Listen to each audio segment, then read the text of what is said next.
Gaia is a free will planet, and only those who, of their own free will, have that dedication to that process of aligning with the planet, aligning with one's fifth-dimensional self, moving from their third-dimensional self to their fifth-dimensional self to the third to their fifth, learning how to intertwine and interact with a specific member of their fifth-dimensional self, because there are many members of the fifth-dimensional selves.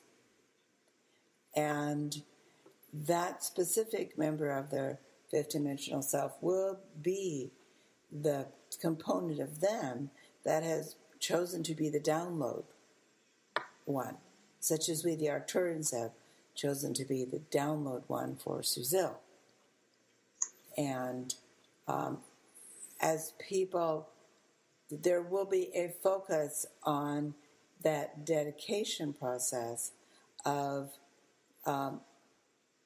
beginning that download by finding a same time, same place, setting a rhythm in one's life where they go to the same place at the same time on a regular basis, and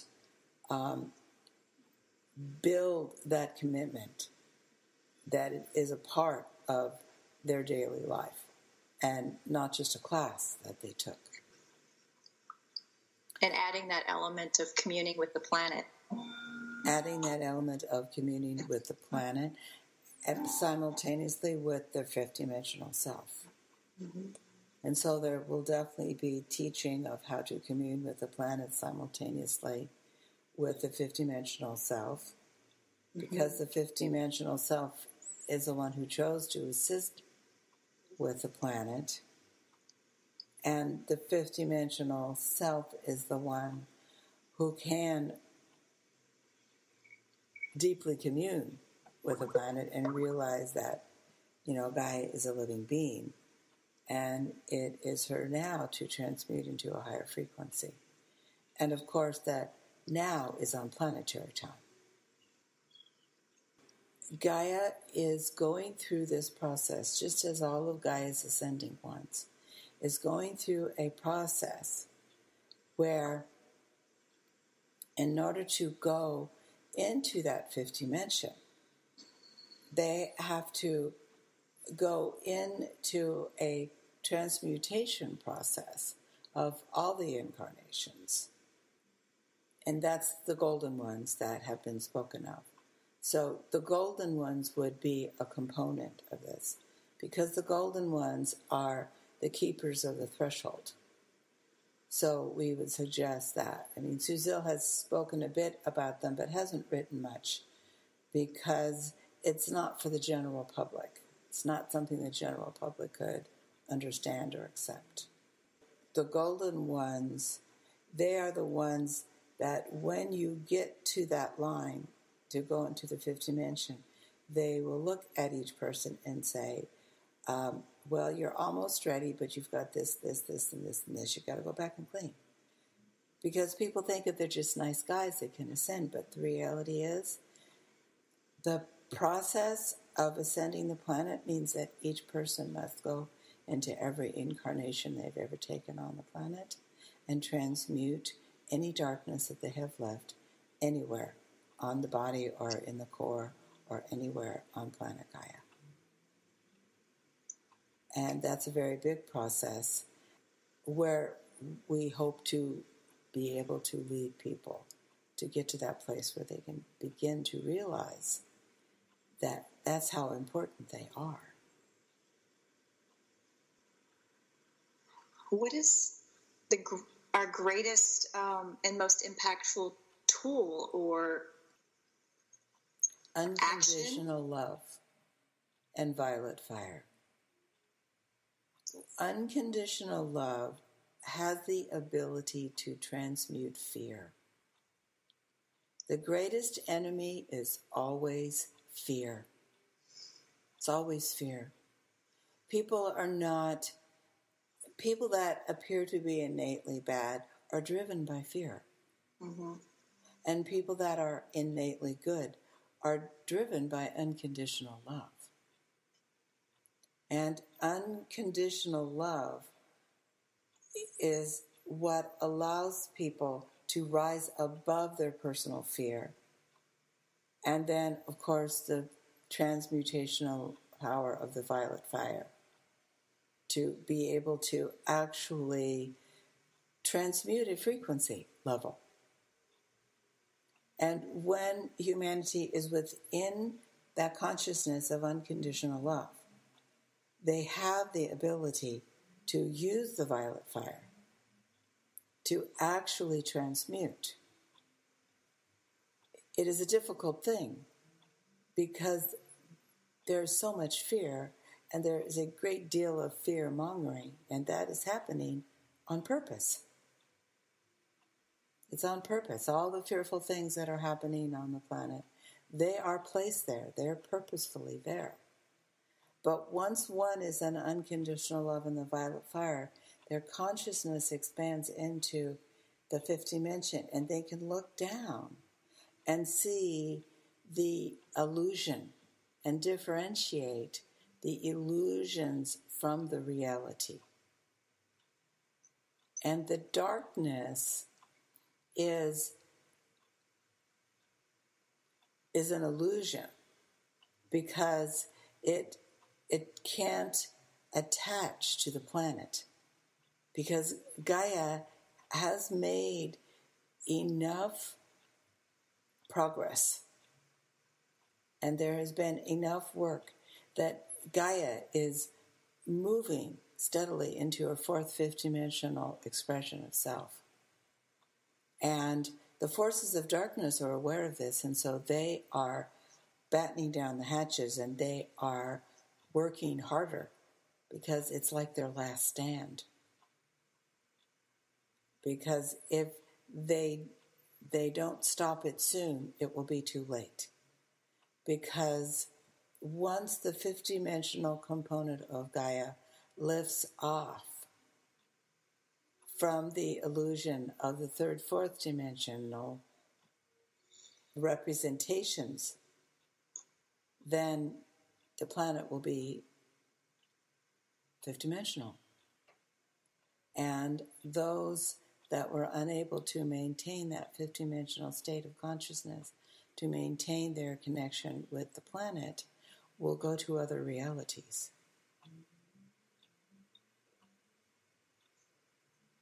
Lower realities, astral realities. They will have to start over.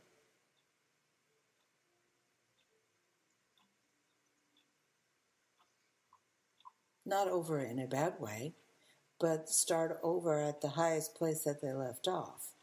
And if they left off in a very, very dark place, then they're going to end up in the lower astral. And if they were, not horribly, then they would end up in the middle astral. And then there are some that just were confused and had horrible childhoods, and just so many things happened. They were just 1 foot in front of the other. It was just surviving. They didn't have enough food. They were in a horrible situation. They were downtrodden. So they will go to the higher planes of the astral, where they get to actually use their mental capacity to correct the horrible conditions that they had on Earth. And then once they learn that, then they will be able to move from the astral into the fifth dimension. So we might say there's something for everyone. Right. So the forces of darkness then, their main focus is the fear-mongering, yes? That's the main tool. Frightened people are easily controlled.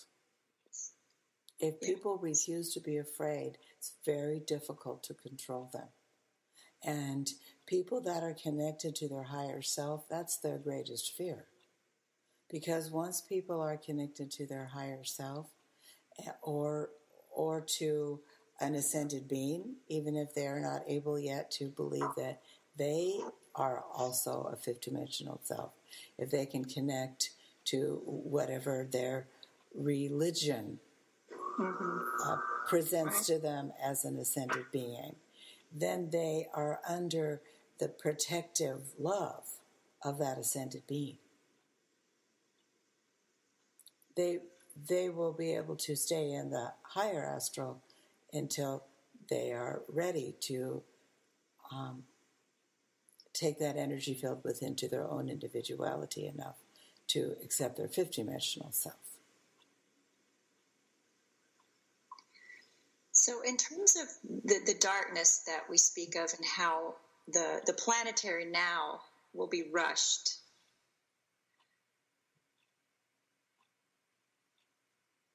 is there an importance to have a message of urgency? Because of the efforts of the dark ones have been amped up. Yes. That what they said, the now will be rushed. It will have a sense of being rushed. Yeah, that'll be a sense of like the fire alarm has gone off. Oh, okay, wait, we need to go outside. We need to go someplace else.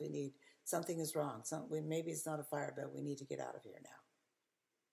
And so people will say, wait a second, something is wrong. There's something no, I don't know what it is. I can't figure out what it is, but there's something different. Something is, no, I need to leave. I need to go. I need to move on. And Suzille has been talking to more people who are getting to that place. They're getting to that place where they're saying, no, wait a second, this isn't quite right. This isn't where I'm not supposed to be here. This isn't my space. No, I'm more than this. I'm more loving than this. I'm kinder than this. This is not my space.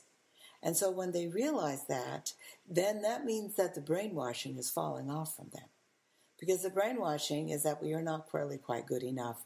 And so you need to suffer a little bit longer, and you need to work a little bit harder, and you need to listen to what your authority figures tell you, even though you don't really believe it's true in your heart. And so they're starting to say, no, I don't think I believe that anymore. No, I'm a good person. I know I'm a good person. I don't believe that. I don't believe that I have to do this and I have to do that.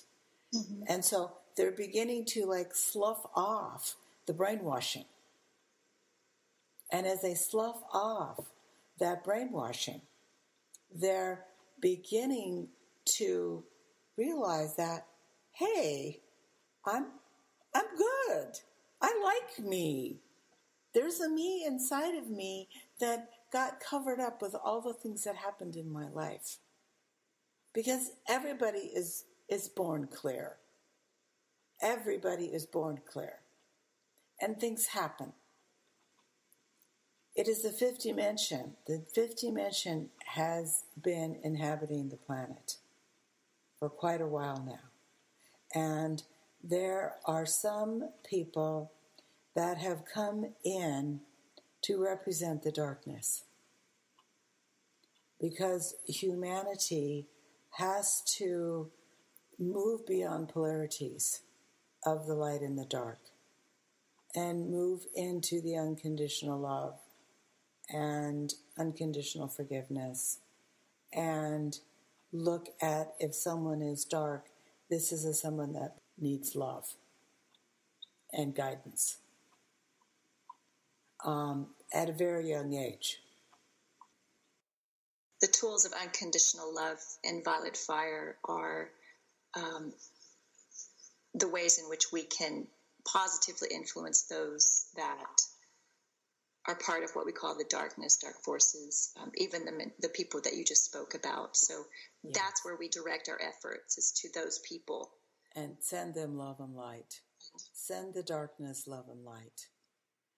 Probably the greatest thing that you would be able to do is to maybe get them to the place that maybe they'll get some help, but maybe they won't, because there are people that are entrenched and they are who they are, and they will not be able to move with the planet.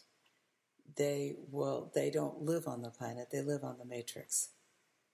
And when the higher light starts really absorbing itself around the planet, into the planet, that matrix will disarticulate and it will wrap around a lower frequency planet, and those people will have lost that opportunity and they will have to just start all over again.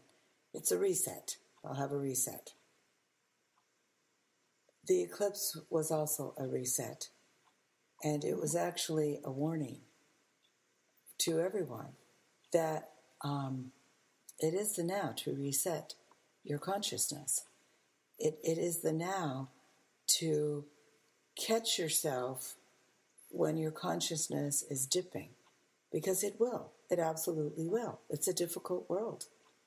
Mm-hmm. And when your consciousness is dipping, if you can remember to connect to some higher dimensional expression of yourself and or with nature, with Gaia,